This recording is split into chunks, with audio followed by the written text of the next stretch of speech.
আসসালামু আলাইকুম বন্ধুরা, কেমন আছেন সবাই? এই তো আজকে নিয়ে আসলাম মামার পছন্দের একটি তরকারি, সরিষা এবং তিল দিয়ে সাজনার পাতুরি। তো এই তো আমি পাতুরিটা রান্না শুরু করে দিয়েছি। একটু তেল গরম করে এতে দিয়ে দিয়েছি আমি কাঁচামরিচ, পেঁয়াজ, রসুন বাটা। আমি এই রান্নাটায় আদা ইউজ করি নাই। তো আমি দিয়ে কিছুক্ষণ ভেজে এর মধ্যে আমি দিয়ে দিলাম শুকনো উপকরণ, যেমন হলুদ, মরিচ, ধনিয়া, জিরা। তারপরে দিয়ে দিব এই যে তিল আর সরিষা বাটা। আমি এখানে সাদা সরিষাটা ইউজ করেছি। তো এই তো এখন এটাকে আমি একটু ভালো করে নাড়াচাড়া দিয়ে কষাই নেব, এবং কষানোর জন্য আমি বাটিটা ধুয়ে সামান্য পরিমাণ একটু পানি দিয়ে দেব। তো এই তো আমি পানিটা দিয়ে দিলাম। এখন আমি এটাকে ভালো করে নাড়াচাড়া দিয়ে মশলাটাকে কষাই নেব। তো এই তো আমার মশলাটা প্রায় কষে আসছে। এখন একটু নাড়াচাড়া দিয়ে এর মধ্যে দিয়ে দিব আমি কেটে ধুয়ে পরিষ্কার করে রাখা সাজনাগুলি খুবই সুন্দর, অনেক মোটা মোটা। তো এই সাজনাটার পাতুরি কিন্তু খেতে খুবই মজা।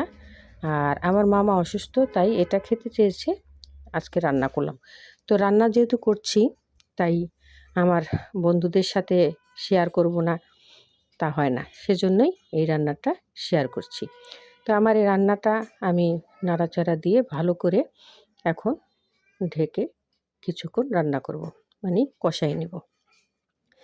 তো এইভাবে পাতুরি রান্না করতে কিন্তু খুবই মজা এবং খেতেও দারুণ লাগে। তো এখন আমার এটা কষানো হয়ে গেছে। আমি দিয়ে দিব পরিমাণ মতো পানি। পানিটা দিয়ে আমি নাড়াচাড়া দিয়ে ঢেকে রান্না করব। আর এই রান্নাটা হবে গামাখা, খুব বেশি একটা ঝোল হবে না, যেহেতু পাতুরি এটার নাম, তাই এটা গামাখা করেই রান্না করব। তো আমি এখন একটু ঢাকনাটা খুলে নাড়াচাড়া দিয়ে দিব। তো একটু নাড়াচাড়া দিয়ে দিতেছি। তো এইভাবে আসলে সাজনার দিনে সাজনা পাতুরি রান্না করে খাবেন আমার এই রেসিপিটা দেখে। তো আমার এই রেসিপিটা যদি আপনাদের ভালো লেগে থাকে, অবশ্যই লাইক, কমেন্ট, শেয়ার করবেন এবং একটা সাবস্ক্রাইব করে দিবেন।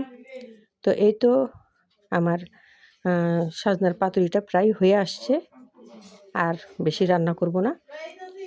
তো সবাই ভালো থাকবেন এবং এইভাবে পাতুরি রান্না করে খাবেন। তো আল্লাহ হাফেজ।